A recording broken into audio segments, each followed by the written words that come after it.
అబ్బా పేరేమో సుబ్బారావు గారైతే మా అయ్య పేరేమో సుబ్బిగాడు అయిపోయే. మీ అన్న గారేమో విమానాల్లో ఎక్కుతుంటే మా తమ్ముడు గాడేమో రిక్షాలు దొక్కుతుండే. మీ అమ్మకు జలుబొస్తే అపోలోలో చేరుతుంటే మా తల్లికి క్యాన్సర్ అయితే ఆకు పసరు మింగుతుండే.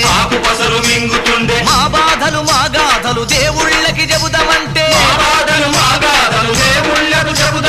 దేవుళ్ళలో ఒకడైనా దళితుడే లేకపాయ. చౌదరి గారు, ఓ నాయుడు గారు, రెడ్డి గారు, ఓ రాజు గారు, మీ పేరు చివరలో ఆ తోకలెందుకు?